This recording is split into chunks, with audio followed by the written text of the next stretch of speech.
Hey, what's going on, guys? It's been a while since we've had a chance to talk, and today I want to go over my fall EDC. This is going to be the off-duty security guard EDC. What am I carrying now in 2025? I believe over the last 4 years that I've done an EDC video where I've showed you guys everything from a Glock 43X to a Glock 19 to a Glock 17. I've even carried a Kimber K6 and a Kimber K6 XS. But now, after almost 5 years of being in Portland, what am I carrying now? Can't wait to show you guys. Let's go. All right, guys, so let's see what I'm carrying in 2025. First and foremost, the one thing that I absolutely cannot live without is my Apple iPhone. I'm looking to upgrade this to 16. I'm still rocking the 15 Max, but the iPhone is so important.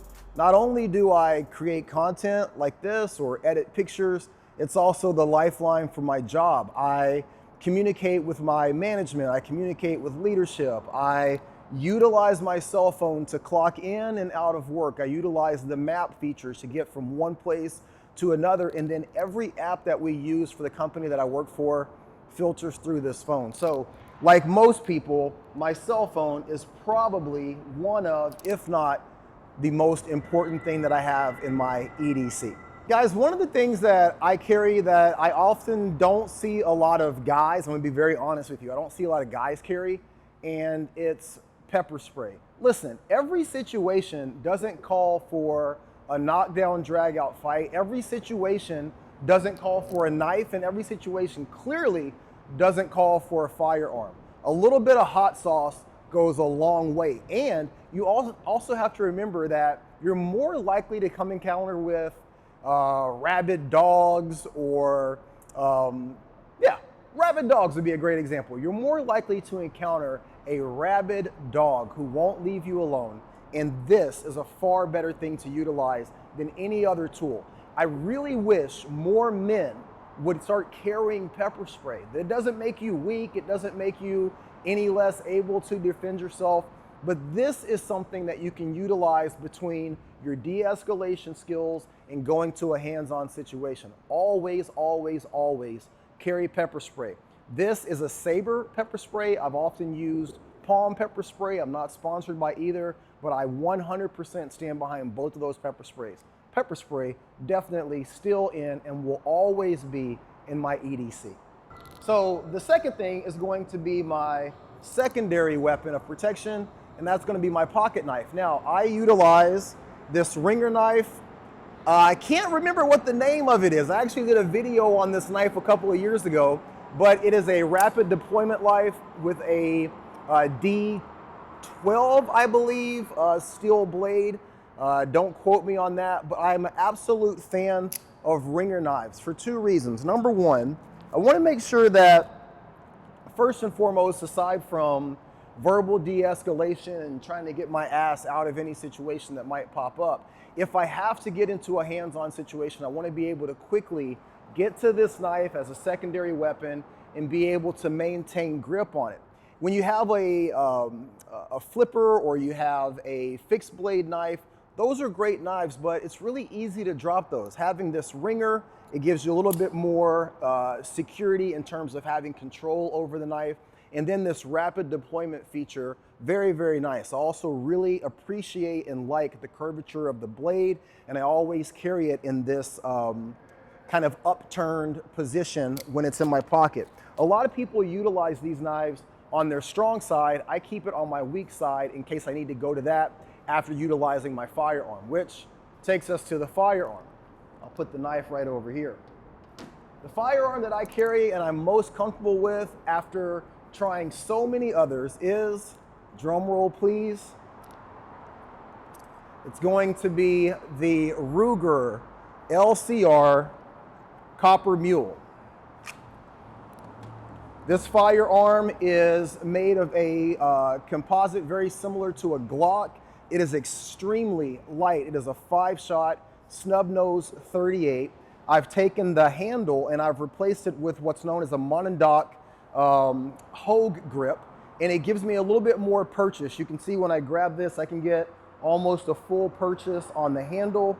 I don't have any dangling of the pinky finger that you normally see with most snub nose revolvers. This is a much larger handle than most snub nose revolvers, but I think it's really important because when I carry this in an appendix, it gives me a lot more purchase to be able to get my hands on it and quickly retrieve that firearm.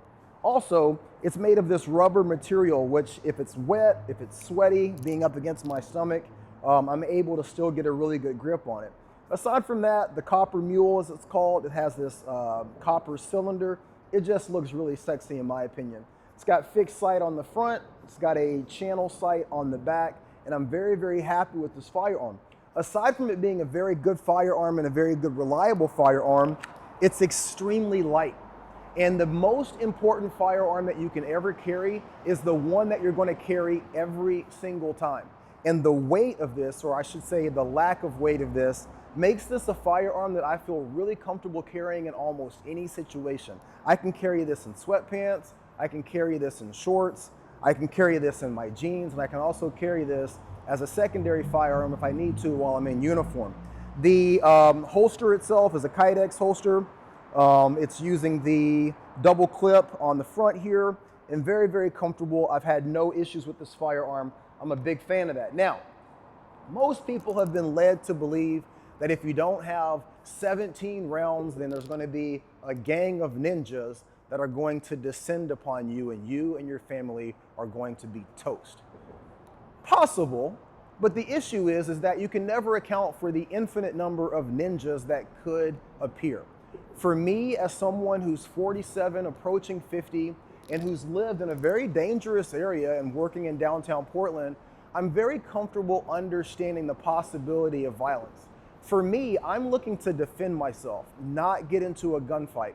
Now for you, you might feel more comfortable with more rounds, you might feel more comfortable with more capacity, but I have gotten to a point in my life, I've gotten to this point in my profession where I feel very comfortable having a 5 or a 6-shot revolver. Now, that being said, I'm not an idiot, and I do realize that certain situations might call for more ammunition, which is why I also carry in my EDC a speed loader.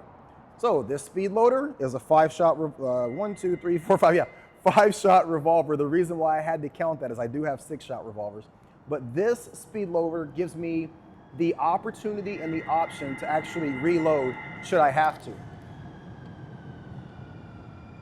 So much like all of my other items, this is something that I carry on an everyday basis. So I want to tell you guys one more thing, and I think this is so important and it's very often overlooked. There's one thing that you guys are seeing right now that I've never talked about in my EDC everyday carry, and that is my glasses. Guys, I'm getting older, and if I'm being honest, I've needed to wear glasses probably for the last 2 or 3 years. But over the last 6 months, my eyesight has really taken a dive for the worse. And I'm the kind of person that I tend to want to wear my glasses when it goes along with my outfit, but I tend to not want to wear my glasses every single day, all day, no exceptions. But over the last couple of weeks, it's come to my attention that I can't negate needing to wear these glasses. And regardless of how they look on me or how I feel about that, my carrying of a firearm and my working in a capacity where I carry a firearm on a daily basis, I have to be able to see what I'm aiming at. And without having these, that's really not something that I can do. So for any of you who are in this position where you're on the cusp of needing to wear glasses, you've just gotten your glasses and maybe you're not comfortable wearing them all the time. If you're going to be carrying a firearm, and if you're going to potentially be protecting yourself or other people, if you've got the prescription, you need to be wearing these glasses. So my most important item that I've never ever thought until now that I have on my EDC rotation, it's going to be these nice little bifocals right here. Without these bifocals, honestly, none of this really works out in the way that it needs to. So I'm telling you guys, if you're out there and you're like me, you're getting a little bit older, or regardless of your age, if you're needing prescription glasses, you have to wear them as a part of your EDC. Because if you can't see what you're aiming at, you can't hit what you're aiming at. And that negates the entirety of having an EDC in the first place.